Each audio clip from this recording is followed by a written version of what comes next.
Hello and welcome to my channel. কেমন আছেন সবাই? আশা করছি সবাই খুব ভালো আছেন। স্যুপ খেতে তো আমরা সবাই কম বেশি পছন্দ করি, আর শীতের সন্ধ্যায় এক বাটি গরম গরম স্যুপ হলে আর কিছুই লাগে না। তো আজ আমি আপনাদের দেখাবো কিভাবে খুব কম সময়ে এবং সামান্য কিছু উপকরণ দিয়ে তৈরি করা যায় এরকম মজাদার স্যুপ। স্যুপের বিভিন্ন রেসিপি আছে, তবে আমি যেভাবে বাসায় স্যুপ তৈরি করি সেই রেসিপিটাই আপনাদের সাথে আজ শেয়ার করছি।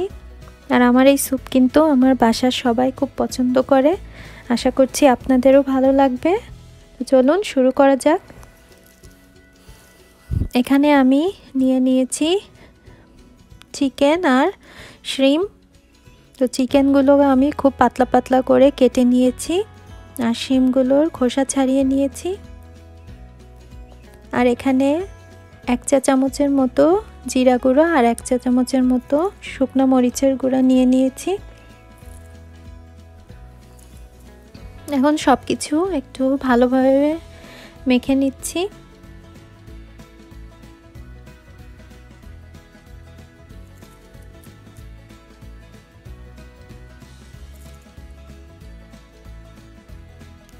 আমার মাখা হয়ে গেছে। এখন একটা কড়াইতে আমি সামান্য পরিমাণ অলিভ অয়েল দিয়ে দিচ্ছি। অলিভ অয়েলটা একটু গরম হলেই দিয়ে দেব সেই শ্রিম আর চিকেন। যেহেতু আমি চিকেনগুলোকে খুব পাতলা পাতলা করে কেটে নিয়েছি, তাই চিকেন কিন্তু সেদ্ধ হতে খুব বেশি একটা সময় লাগবে না।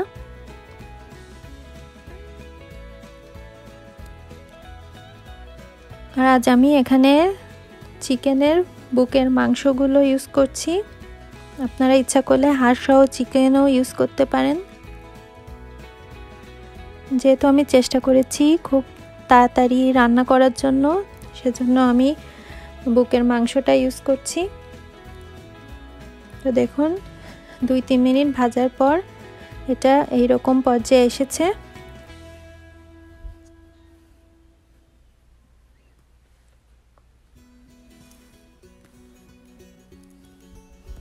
এই পর্যায়ে আপনারা বিভিন্ন টাইপের ভেজিটেবল অ্যাড করে দিতে পারেন, তবে আজ আমি অ্যাড করে দিচ্ছি সামান্য পরিমাণ ক্যারট আর গ্রিন পিস। আপনারা এখানে ক্যাবেজ, ব্রোকলি, তাছাড়া বিভিন্ন টাইপের লাইক কলিফ্লাওয়ার এগুলো অ্যাড করতে পারেন।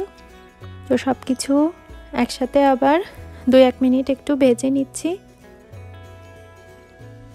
এবার অ্যাড করে দেব হট ওয়াটার। আমি এখানে 6 কাপের মতো হট ওয়াটার অ্যাড করেছি। আমি যে পরিমাণ চিকেন আর শিম নিয়েছি তার জন্য 6 কাপ ওয়াটারই এনাফ।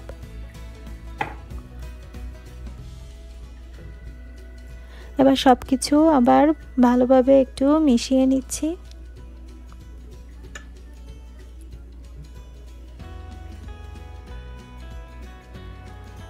এখন দিয়ে দিচ্ছি স্বাদমতো লবণ।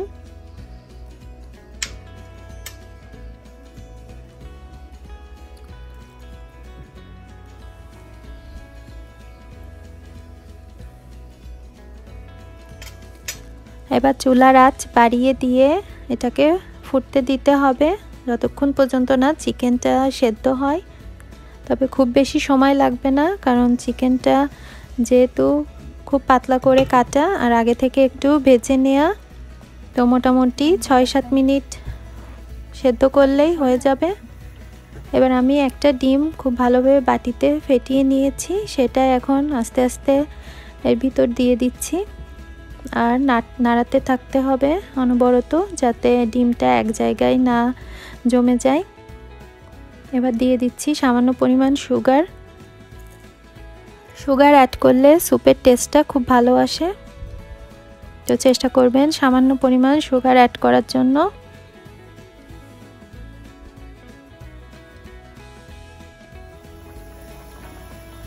এবার দিয়ে দিচ্ছি টমেটো কেচাপ।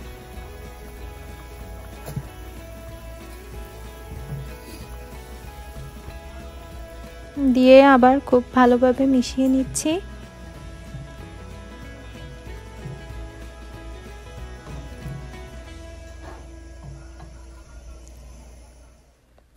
এবার এখানে একটা বাটিতে সামান্য পরিমাণ আমি ঠান্ডা ওয়াটার নিয়ে নিয়েছি, আর তার ভিতর দিয়ে দিচ্ছি 2 চা চামচের মতো কর্নফ্লাওয়ার, দিয়ে খুব ভালোভাবে মিশিয়ে নিচ্ছি।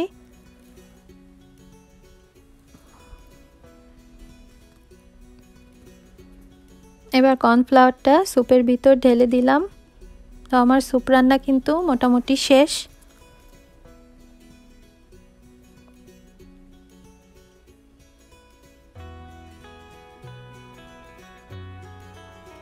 আর দেখতে পাচ্ছেন কতটা সুন্দর একটা কালার এসেছে।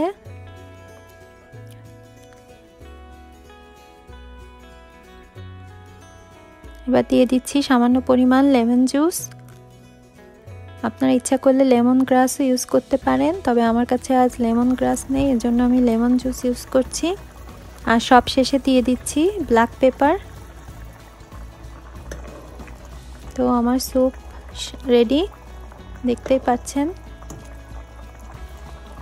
চিকেনগুলো একদম সেদ্ধ হয়ে গেছে। এখন আমি একটা বাটিতে তুলে নিচ্ছি।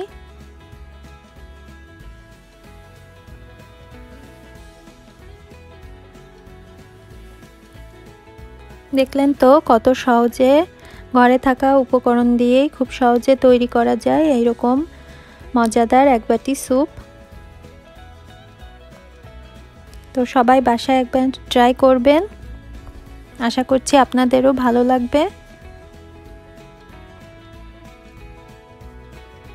আমার রেসিপিটা ভালো লাগলে অবশ্যই লাইক করবেন, কমেন্টস করবেন, আর আমার চ্যানেলটি সাবস্ক্রাইব করবেন নতুন নতুন ভিডিও পাওয়ার জন্য। দেখা হবে নতুন কোনো রেসিপি নিয়ে। সেই পর্যন্ত সবাই ভালো থাকুন, সুস্থ থাকুন। Bye bye.